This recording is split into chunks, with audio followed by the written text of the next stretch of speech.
بسم الله الرحمن الرحيم قلبوا ناكسن صحافة قلبت هالكان سوق تمت waxaan rabaa maanta inaan idin la wadaago weerarkii saaka ka dhacay xarunta dawladda hoose gobolka Hiiraan ex xaruntii hore gobolka ahaa meeshii xarunta gobolka hore u ahaa jirtay intii aan la sameeynin xarunta hadda aan fadhiyo ayaa saaka waxa weerar ku soo qaaday ciidamo staff u ah madaxweynaha Hirshabeelle ama ka amar qaatan madaxweynaha Hirshabeelle saaka markay saacadu ahayd 9kii subaxnimo waxay soo qaadeen weerarkaas alxamdulillah waxba ku maysan dhiman waxay iska caabin kala kulmeen ciidamada ilaalada ka ah maxaan ku raahdaa xarunta maamulka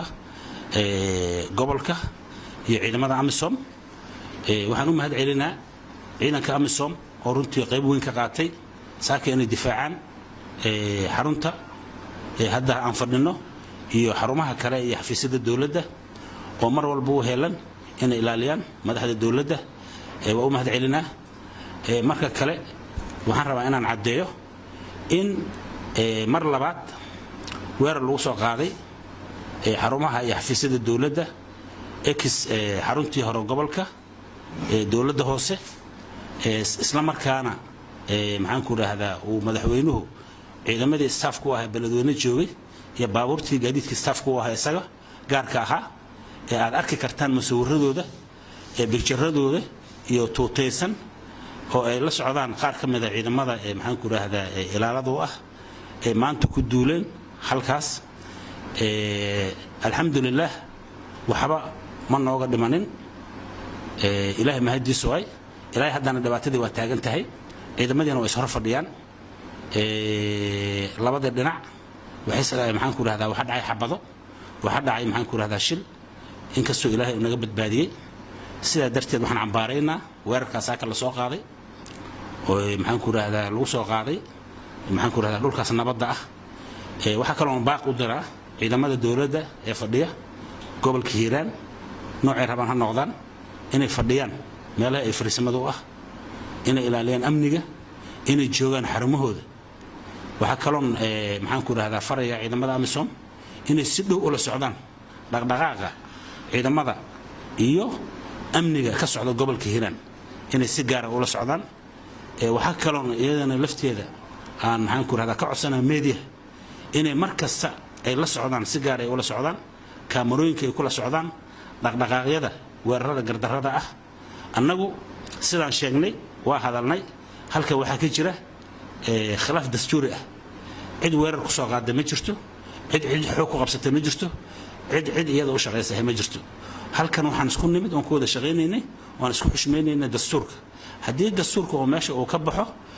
waxay ila tahay waxa bilaabmaya fawdo iyo kala dambeyn la'aan sidaad ogtihiin madaxweynuhu wuxuu jibiyay qodob cad oo keeni kara inuu xilka lumiyo ama la impeach gareeyo oo ah markii uu dhacay shilkii ka horeeyay waad ogtihiin cornel booliiska inuu ku dhintay iyadoo laga duulaayo iyo markii uu sameeyay 6 gudoomiye gobol oo muddo hal sano ah uu ku bedelay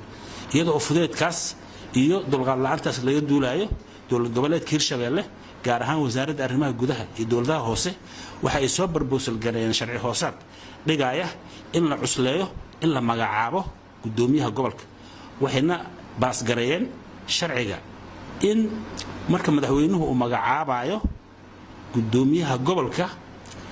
inuu geeyo golaha wasiirada isagoo la tashanaya xubnaha baarlamaanka ka soo jeeda gobolkaas ka bacdina uu madaxweynuhu xeer ku soo saaro nasiib darro qodobkaas madaxweynuhu uu jibiyay markii horena sababta loo sameeyay waxay ahayd shilkii hore isagoo ka dambeeyay markuu dhacay inaysan mar dambe taas nagu dhicin waa ka xumahay mar labaad ayaa dhacday haddii qodobkaasi uu sii socdo waxay oo ku tumashada dastuurka ah wuxuu keeni karaa waxa la yiraahdo impeachment ama madaxweynaha in lagu qaado qodob uu xafiiska uu ku faaruujinayo marka waxaan soo jeedinaa in la ilaaliyo amniga iyo xasiloonida waxa meesha yaalla waa dastuur waxaan isku haysanaa waa dastuur wuxuu leeyahay tafsiir waxaan qabnaa marjac waxaan qabnaa dawlad federaal ah waxaan qabnaa maxaan ku raahdaa garyaqaano waxaan qabnaa maxaan ku raahdaa hay'ado dastuuri ah oo waaweyn oo capacity u leh inay war ka soo saaraan arrimahaas sidaa darteed waxaan mar labaad u soo jeedinaa baaq dawladda Soomaaliya inay si degdeg ah u soo farageliyaan haddan la joogo xaaladdu way cakiran tahay waxa is hor fadhiyo ciidamo qaarkood ay ka tirsan yihiin ciidamada dawladda oo la adeegsanayo oo loo adeegsanayo dagaal aan sharci ahayn sidaa darteed in si degdeg ah lagu soo farageliyo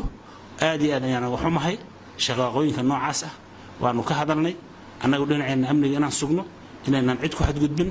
inaan tallaabo sharci darrada la qaadin hase yeeshee madaxweynuhu wuu nala garan la'yahay arrintaas wuu degdegaa aanu ma garanayno sababta uu degdegaayo waxaan ka warsugeynaa baaqeena ku wajahan dawladda federaalka ee Soomaaliya waxaan weli ku taagannahay mowqifkeennii ahaa in interpretation laga sameeyo maxaa la dhahaa dastuurka iyo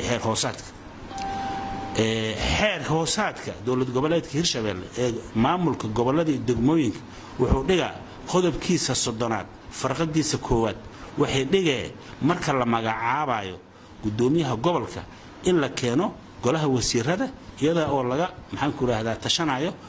xubnaha golaha wasiirada gobolkaas ka soo jeeda arrinkaas madaxweynuhu waa uu ku fashilmay mana sameyn wuxuu ku tantay si toos ah dastuurka waxaan leenahay dastuurka la ixtiraamo isaga ayaan isku xukunaa isaga ayaan madax isku nahay haduu isagu meesha ka baxay waxa dhacay waxa damaanta dhacay oo kale sida darteed waxaan soo jeedinaa ciidamada gobolka in qolo kasta meesha fadhiso in qolo kasta ay xasiloonida ilaaliso in fariisamadooda ay ku ekaadaan ciidamada dawladda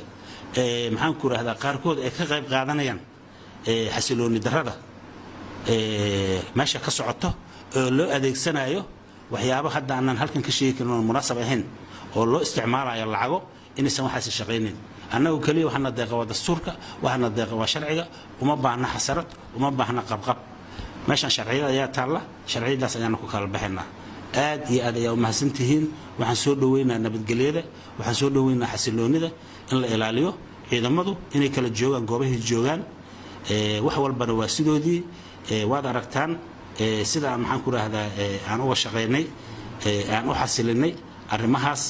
oo aan isleenahay runtii haddii dhinaceena aan xasilooni badan ka jiri lahayn dhibaato intaan ka badan ayaa dhici lahayd aad ayaa u mahadsantihiin